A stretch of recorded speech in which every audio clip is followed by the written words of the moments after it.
kati awummudde mu Kristo Yesu. Naffe nno twagala mu kiro kino tumuteeke mu ssaala zaffe nga tujjudde essuubi n'okuzuukira, tumusabire eri Katonda Kitaffe ajjudde ekisa amutuuse gy'ali era amuwe ekirabo eky'obulamu obutaggwaawo.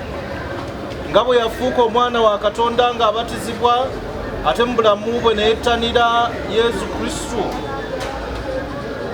omubiri gwe n'omusaayi gwe ebireeta obulamu, ng'eno bw'ageza okutambulira mu makubo ag'okwagala Katonda ne banne. Katukoowole omulokozi waffe omununuzi amwanirize ku lujjuliro olw'omu ggulu, ate naffe abali mu maziga n'ennaku olwamwanyinaffe ono olw'ekyatuvudde ku maaso, katwesabire eri Omukama alukeese tumwegatteko, ng'olwo tuli mu ssanyu ng'ennaku ziwedde tusinkane Kristo bw'ali bajja okulamula abalamu n'abafu.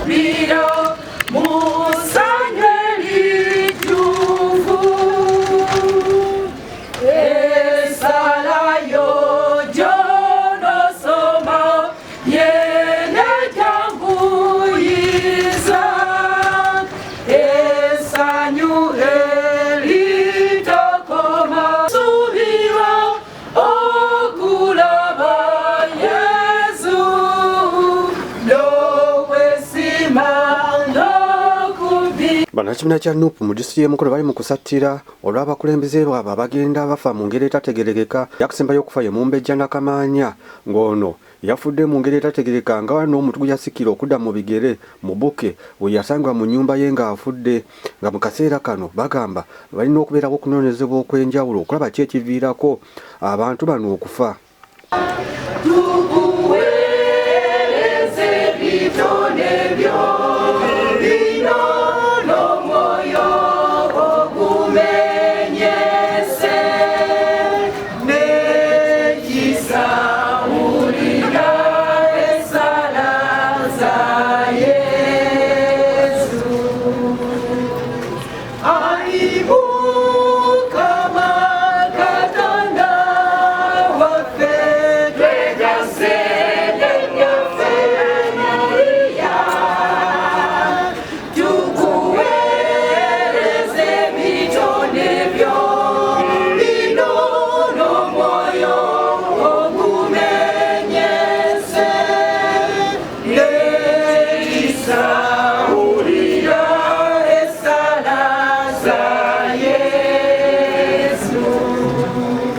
Bano abadde bakuŋŋaanidde ku kitebe kyabwe ekya Nuupu ekisangibwa mu Kavule mu kibuga ky'e Mukono bagamba bakulembeddwamu omubaka Betty Namboze Bakireke, bagamba beewuunya nnyo okulaba mu kulonda nga kwa Kaggwa kwa 2021 yali yeesimbyewo n'ayitawo ku tiketi ya Nuupu ku kifo ky'abavubuka yasangibwa mu nnyumba ye ng'afudde.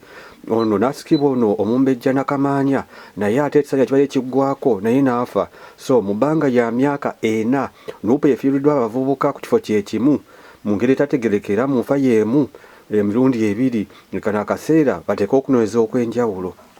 Mukimanyi omuntu bw'atufaako mu ngeri etali ntuufu tukwata omufune tumukwasa poliisi, era ne ku luno bwe twakoze n'emirundi giri era ebiri gye twafiirwa abawala abasooka 2 twaba poliisi abafu. Poliisi nejja neyogerawo awo ebigambo ebyamangu ngono tumusanze n'omusaayi mu lubuto. Naye omulundi guno ku kitebe ne bandagira tukole gye bayita second opinion, era mu ngeri ey'ekyama ne tufuna second opinion, nga second opinion eraga nti omuntu tanabeerako na breeding. Ekyokubiri, embeera zonna ze yabaddemu eggulo limu lyonna zabadde ziraga omuntu omulamu. Ekirala ekyokuba nti yabaddemu avaamu ejjovu kiraga nti omubiri gwe gwabadde gulina kyegulwana nagwo ekyaguyingiddemu. Kakati okusinziira nze nina kuzzayo report ku kitebe naye nga kyemmanyi kyetusazeewo okuhayalinga private investigators omulundi guno tugezeeko okuestablishinga oba ddala abantu baffe bano bafa ise natural cause ono yewokusatu mu nfa y'emu emyaka gyegimu mu mbeera y'emu around election time ng'oluusi tulowooza nti abantu olusi bagenda ne batemula bannaabwe bateekewo ekyekango mu kampu nti abantu basobole okutya ebyobufuzi nti abantu basobole okutiisaayo abaana baabwe kuba bwe bamala nga bayita eno nga bagenda babyogera mu bantu nti mwenno mutwaleyo abaana bammwe bajja fiireeyo nga gundi bwe yafiirayo nga gundi bwe yakola bw'ati. So omulundi guno kyannaku nti tetugenda kuzza muntu naye tugenda kuteekawo okubuuliriza naffe tufune okumatira okwannamaddala nti omuntu waffe afiiridde ddala Katonda yasazeewo amuyite mu nsi mu ngeri bwetyo so gamba nti nno waliwo muwabutwa atubeeramu natta abawala mu myaka egyo era goma era mu mbeera yemu n'oli era yali ne banno akawungeezi era ku makya n'agamba mpuliramu ng'olubuto olunuma ekyavaamu kubimba jjovu kukutuka kufa mu mbeera yemu exactly kugamba kitunakuwaza nnyo naye njagala kugumya abantu bannakibiina nti first of all abakulembeze baffe bayimiridde naffe tugenda muziika mu kitiibwa naye ate tetugenda kukireka bulesi tugenda omulundi guno okuteekawo further investigations kuba tetuli bamativu n'akatono ku ripooti ya poliisi gyetuwadde.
Wano wabaddewo ekitambiro kya mmisa ekikulembeddwamu Faava Kateregga okuva ku St Paul Parish. Gono abasabye obutaggwaamu ssuubi n'agamba buli mbeera yonna gye bayitamu babeere n'essuubi kubanga omuntu abeera n'essuubi abeera alina gy'asobola okutuuka.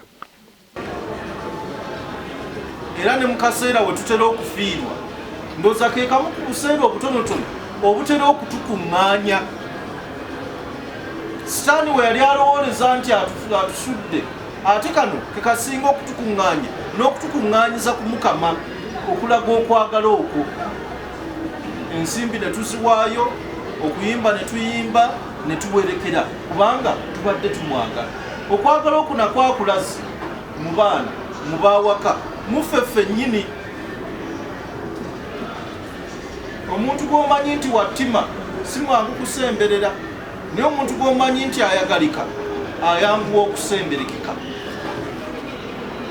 Lwekyo ono waliwo ate awamu awawandiikiddwa ebigambo nga bigamba nti wano Sitaani waajaguliza okuyigiriza ffe abalamu.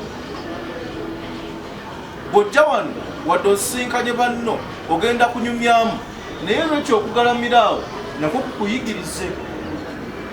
Naawe weebuuze oba okyakuuma okukkiriza okusookera ddala mu Katonda kubanga byonna biggweera mu ye. Abasawo bayinza okukola byonna naye omusawo asemberayo akugamba nti munnaaye kati osigalidde ku bwa Katonda. Tubagamba nti osigalidde ku bwa ssente oba osigalidde ku bwa mwenge oba osigalidde ku bwaki ku bwa Katonda. Nti byonna ne bw'obifiirwa byonna ng'osigazza Katonda okukkiriza kukuli wanywevu lwekyatusigaga tuyigirize okubeera n'essuubi ekikuzuukusa buli ku makya ssuubi tomorrow is going to be better. Naffe ekituleese wano that death is not the end, it is just a doorway to something greater, to something more beautiful.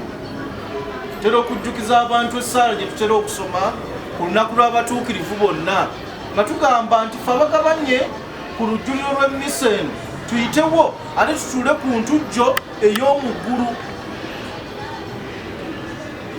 Era essaala ezimu ze tusoma mu kufiirwa nti eby'oku nsi kuno okubonaabona there is something better. Waliwo ekifo awatali kubonaabona, awatali ki kyonna gye tutikkirwa engule yaffe ey'obuwanguzi. Bw'oba oyimba tuliyambala engule, weebuuza engule ki ey'obuwanguzi bwe gye bali kutikkira ng'otuuseeyo mu ggulu. Yesuubi ebyo mwe tutambulira. Naye era abatuukirivu abasinga kye batuyigiriza nti ate bwe tutuuka eyo ogenda kusisinkana kimulamuzi oba omuntu akwagala. Ebigambo by'Evvanjiri kyetwaki bitugumya nti nze wendi njagala n'omuweereza wange wabeera akola ki? Abeera. Buli wempulira ebigambo ebyo waliwo ate kenzijukira ku kyeggulo ekivannyuma nga waliwo oli gwe baayita omuyigiriza Yesu Kristo bwe yali aganzizza. Omuyigiriza oyo yali luddawa ku kyeggulo nga ye yeebasa ku kifuba kya Yesu. Olumu ntera okutuulawo ne ŋŋamba nti ayi Mukama, singa nange ompa akafu ku kifuba kyekyo ne mpulira ku mutima gwo bwe gukuba. Naye kirungi atugambye ye waali ayagala naffe abaweereza bwe tubeera tubeera. Twongende nno nga tuwerekera lwekyono tweyongere mu kukkiriza, tuleme kuggwaamu ssuubi ate twagalane. Okwagala kyoyanjulayo eri mu ggulu. Era essaala tusoma nti ebikolwa bye bisigala bikola ki? Bimugoberera. Ebikolwa ebirungi nyinza okugamba bye bikonkona n'eggulu olyoke okole ki? Oyingire. Tuleme kuddiriza kwagala na kwagaliza. Engule kyenandibadde nsembyayo eri tutera okulaba ebimuli ebyo, era abantu fugula ebimuli twakijja eri mu bazungu, naye oli okumuteekako ekimuli kirina akabonero. Akabonero ako yengule gye tumutikkira. Engule eyo gyenja okusembyayo eri, engule ey'okwagala. Naye wano kye tuliko lyessuubi. Ow'essomo erisooka abadde agamba nti essuubi eryo litebenkedde mu nda yange. Omuntu atalina ssuubi kwegamba aba takyasobola na kutambula. Era tusobola kubeera na ssuubi nga tewaliiwo kitugezesezza. Ennyukuta eno eyaffe tugezesezza kati yandibadde etwongera mu ssuubi. Kubanga essuubi libeera litujjukiza obutawanika, obutaggwaamu maanyi, okusigala nga tutambula. Tuwadde embeera ya kaaba, embeera ya maziga, embeera ya kuviibwako. N'essuubi lyaffe kyekimu ku ebyo ebisigalawo, kyekisigaza nga kitutambuza. Kyekilwaki okeera n'olya emmere nga bagamba nti n'enkya wakiri nja kusigalawo n'ogirya.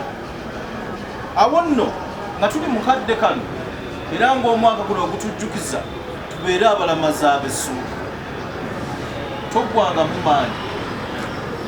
Waliwo ebigambo omukulu waffe bye yeewola ku Pawulo omutume, nga Pawulo omutume agamba buli muntu agumye munne olw'ebigambo ebyo. Bigambo ki bye yali ayogerako? Ebigambo byali bizzaamu bantu ssuubi. Mu kadde kano essuubi lyaffe litebenkedde mu Mukama tayanirize lwaka eryono mu maaso ge. Yessaala yaffe. Naye ate kiri ekisembayo kye ŋŋambye, okwagala yengule ya byonna. Pawulo yagamba nti ne bw'obeera nti oyogera ennimi eza buli kika, ne bw'obeera ng'okoze ebinene ebya buli kika, naye nga tolina kwagala obeera ng'endiga efuuyira omulere mu ddungu. Ekibaleese wano okuleka ebyammwe byonna mukadde akatono bwe kati nkimanyi kwagala. Era omuntu gw'oyagala oba oyagala abeere walungi, omuntu gw'oyagala weefiiriza byonna olw'okubeera ki? Olw'okubeera ye. Ndowooza kye lwaki Omukama ye talina mikono, emikono egigye yagiwaffe. Mutera okulaba omusaalaba guno tetutera kugusuula nga tuzze mu mmisa. Emikono egyo egy'Omukama gyagala okutuwambaatira. Mukadde kano buli omu awambaatira munne okumugumya, naye kabonero kakwagala kazzaamu essuubi. Era ebigambo by'obeera omugamba nti guma, beera n'okukkiriza, toggwamu ssuubi. Naye ng'akabonero ako ke k'okwagala. Mukyala omu yali ayi